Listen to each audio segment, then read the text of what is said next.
Gang Territory, Chapter 3, Jaw Cracker. We were supposed to be having a geography lesson, but I found it hard to concentrate on the major rivers of the British Isles when I didn't even know where Mrs. King lived.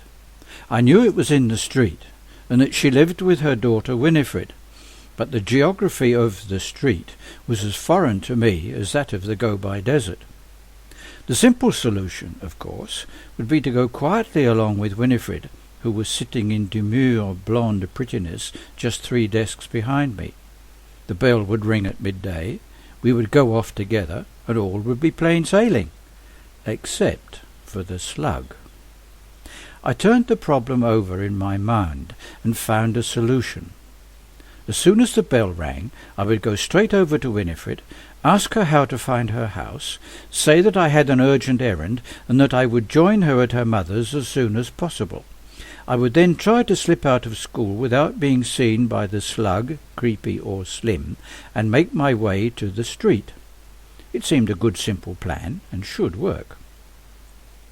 I was dragged swiftly back to more immediate problems by a sudden silence that seemed to have fallen on the class. I glanced up to discover that everybody, including Miss Ufford, was looking at me expectantly. "Well, boy," she asked, "what's the answer?" I tried the trick of recall in which the echo of what has just been said is somewhere held in the memory. My brain came up with the word Stratford, but what was the question? I stabbed wildly and stammered, "Stour, miss. Constable painted the mill there." Huffy looked surprised, and the class roared with laughter. They knew it was not the right answer. "Indeed, there is a famous painting by Constable of Stratford Mill on the River Stour. It's not far from here," said Huffy slowly, not sure whether I was trying to show off, trying to make fun of her, or, what was true, simply trying to cover my lack of attention. "But we were considering the Avon. Stratford is on the River Avon. It's famous because of its association with Shakespeare." She decided to continue her effort to catch me. "What's an oxbow lake?" she fired at me. Lots of hands shot up in the class, but the question was directed at me. I hadn't heard her talking of oxbow lakes, but fortunately I read a lot, so I knew the answer. I decided the best way out of this embarrassment was to reply as modestly as I knew how. "Please, miss, an oxbow lake is a former bend in a river that's been cut off by the river changing its course." I looked at her questioningly. I never liked being singled out, and I was hoping that this inquisition was now ended. But it was not to be. She was determined to teach me a lesson, and not about rivers. "And where are oxbow lakes to be found?" This time I was well and truly stumped. I racked my memory, but nothing came out. "Well?" she asked, a hint of victory in her voice. "I'm waiting." "Oxford, miss?" I finally ventured, all at hazard. The class howled in glee. Huffy had me now, and she knew it. "And which river flows through Oxford?" I tried very hard to recall the maps of England I had seen. I had to get this one right, or I was done for. Was it the Thames? Or perhaps the Ouse? I was almost sure it was the Thames, but that seemed too easy. I decided to admit defeat. "Please, miss, I don't know, miss. I think it's the Thames, but I'm not sure." "Yes, it's the Upper Thames," she snapped, "called the Isis. But in future pay attention in class instead of gazing vacantly into space. Then you'd know for sure." Honours were to her, but even so I'd put up a good showing, I thought. For the next half hour I tried hard to pay attention, but it was difficult to put aside altogether the looming geographical problem of Winifred, the slug, and the whereabouts of my dinner.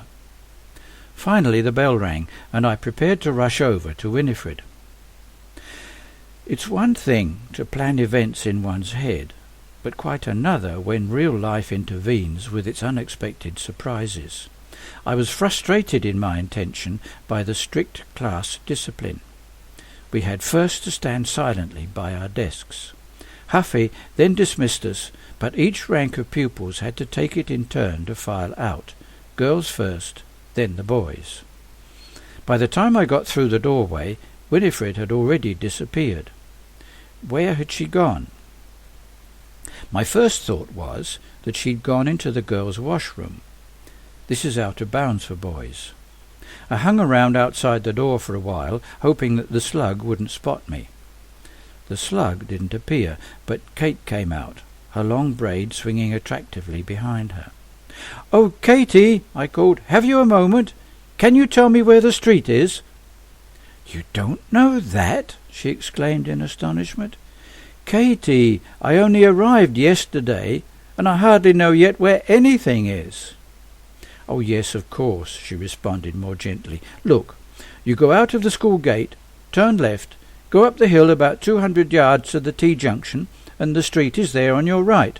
It starts at the Cock Inn. I'd come with you to show you, but I've got to go home for dinner, and it's in the opposite direction." I thanked her and waited a few more moments. I should have asked her whether Winifred was in the washroom, but it was too late now. Some of the girls I'd seen going in came out again. They looked curiously at me. I decided to move away.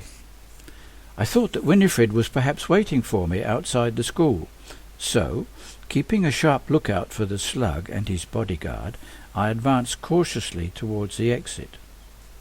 Few pupils were by now remaining in the building, and I hoped that the slug and co. had already hurried off to wherever it was they went to eat.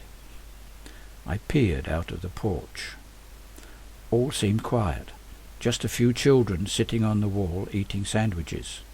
The coast appeared to be clear. I went softly to the school gate. There was some scuffling going on to the right, with a girl's voice protesting. I looked out, and there, just 10 yards outside, was Katie. The slug was pulling her brutally backwards by her hair. Slim was whipping at her legs with a long, thin switch cut from the hedge, whilst Creepy was prancing round the other two, egging them on. My blood boiled. "Leave her alone!" I cried. "You don't treat girls like that!" I rushed towards them, with no clear idea of what I was going to do. "Grab him!" yelled the slug, letting go of Katie and turning towards me.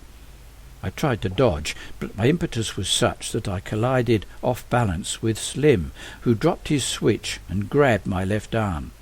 Creepy took advantage of my instability and immediately held fast to my right arm. The two of them pulled my arms painfully back so that I couldn't move. I was well and truly caught. "Run, Katie, run!" I shouted. She ran 30 yards as far as the bridge over the river, then stopped to look back. "Run! Run further!" I yelled, but she stayed where she was. "Got you!" snarled the slug. "Now you're going to get what's coming to you." He punched me hard in the ribs. My breath left me with a rush. It hurt. "Pull him over to the wall," he commanded his henchman. He wanted me against the wall, where we were less in view and where his blows would be more telling. I didn't know whether the slug had used Kate as bait to trap me, or whether he was simply paying her out for talking to me on my arrival. I suspected the latter. He was too slow to work out a sophisticated ambush. He punched me again in the ribs. I tried to ride the blow, but with Creepy and Slim holding my arms there was little I could do. I tried appealing to his sense of fair play, even though it appeared likely that he lacked this sense completely. "You foul coward! 3 against 1, and a little one at that! Tell your thugs to let me go, and we'll fight this out, man to man." "Hark at little Sir Galahad," he sneered. "Wants to fight it out, man to man." He punched me again in the ribs.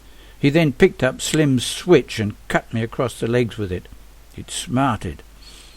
I noticed out of the corner of my eye that Kate had crept a little closer.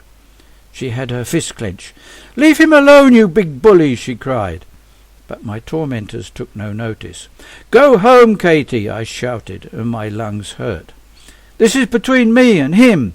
We'll settle it between us. Go home!" But she didn't move. "I'll settle you all right," snarled the slug.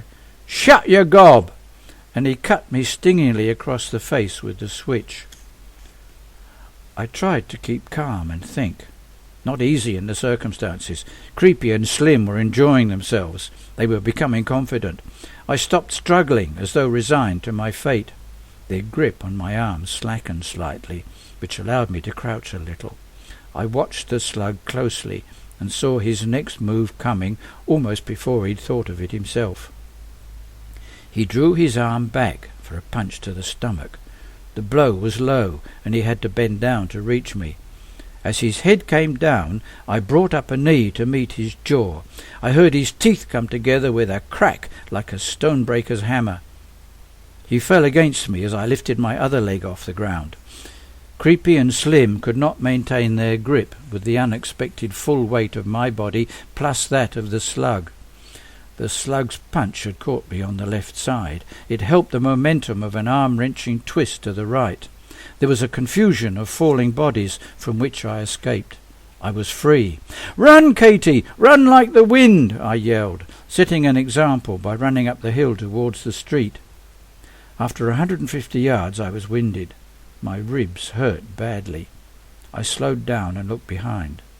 Then I stopped. No need to run further. The slug was still on the ground. He appeared to be unconscious. The other two were bending over him. Creepy stood up, went into the school caretaker's house, and came out again, accompanied by a large woman. She too bent over the slug. My God, have I killed him? I asked myself. But no, he sat up to hold both hands to his jaw. Creepy said something to the woman, then pointed up the hill towards me. The woman straightened up, looked in my direction, and shook her fist. Of Katie there was no sign. I continued slowly up the hill, holding my ribs with both hands, each step a jarring torment. I tried walking on my toes and taking short breaths. That was a little better, but not much. At the T-junction I turned right, and there on the wall of an ancient-looking pub was a sign, "The Street." Now, where was number 26? An auspicious number, if the milk monitoring was anything to go by.